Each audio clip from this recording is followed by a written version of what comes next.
দারুণ সুখবর পেয়ে গেলেন এমপিভুক্ত শিক্ষক কর্মচারীরা। আপনারা দেখতে পাচ্ছেন যে অবশেষে কিন্তু দীর্ঘ সে কাঙ্ক্ষিত জুন মাসের বেতন পেয়ে যাচ্ছেন শিক্ষক কর্মচারীরা। আজকে প্রকাশিত সংবাদ 13 জুলাই আপনারা দেখতে পাচ্ছেন, এখানে বলা হচ্ছে যে বেসরকারি শিক্ষা প্রতিষ্ঠানে কর্মরত প্রায় 4 লাখ এমপিভুক্ত শিক্ষক কর্মচারীদের জুন মাসের বেতন ভাতা আগামীকাল ব্যাংকে পাঠানো হবে বলে জানা গিয়েছে। ইতিমধ্যে তাদের বেতন শিট প্রস্তুত করা হয়েছে।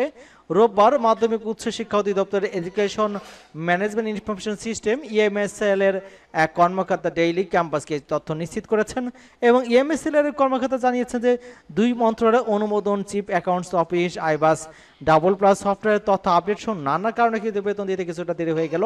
আগামীকাল সোমবার তারা বেতন ভাতা পাবেন, অর্থাৎ আগামীকাল কিন্তু ব্যাংকে টাকা জমা হচ্ছে এবং এটা কিন্তু আগামীকাল তুলতে পারবেন। এবং জানা গেছে যে সরকারি কর্মকর্তা কর্মচারী ইএফটির মধ্যে বেতন ভাতা পান, তবে বেসরকারি শিক্ষা প্রতিষ্ঠানে কর্মরত এমপিভুক্ত শিক্ষক কর্মচারীদের বেতন ভাতা সরকারি কোষাগার থেকে ছাড় হলেও তার রাষ্ট্রায়ত্ত যে 8টি ব্যাংকের মাধ্যমে অ্যানালগ পদ্ধতিতে ছাড় হয়।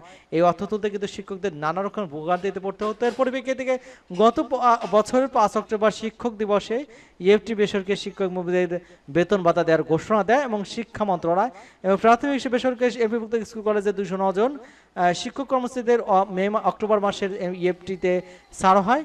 পরবর্তী সময় 1 জানুয়ারি 1,89,000 শিক্ষক কর্মচারী ইএফটির মাধ্যমে বেতন ভাতার সরকারি অংশের টাকা পেয়েছেন। আগামীকাল সোমবার তারা জুন মাসের বেতন পাবেন বলে জানা গেছেন সংশ্লিষ্টরা। এখানে স্পষ্ট ভাষায় দেখতে পাচ্ছেন যে এই জুন মাসের বেতন কিন্তু পেয়ে যাচ্ছেন এবং 8টি ব্যাংকে যে ব্যাংকের মাধ্যমে যার ব্যাংকে কিন্তু এই টাকা আগামীকাল চলে যাবে এবং টাকাগুলো উঠাইতে পারবেন এমনটা। কিন্তু এখানে যে কথা হচ্ছে যে ইএফটির যে সুফল সেটা কিন্তু এখনও দোরগোড়ায় পৌঁছেনি, কারণ হচ্ছে ইএফটির মাধ্যমে 1 তারিখ 2 তারিখের ভিতরে বেতন ভাতার কথা ছিল, কিন্তু সেটা দেরি হয়ে যায় বিভিন্ন ধরনের অনুমোদন। এই অনুমোদন কিন্তু সরকারি চাকরিজীবীদের ক্ষেত্রে লাগে না। কিভাবে কেন যে এটা এমপিভুক্ত শিক্ষকদের জন্য লাগে সেটা কিন্তু বোধগম্য নয়।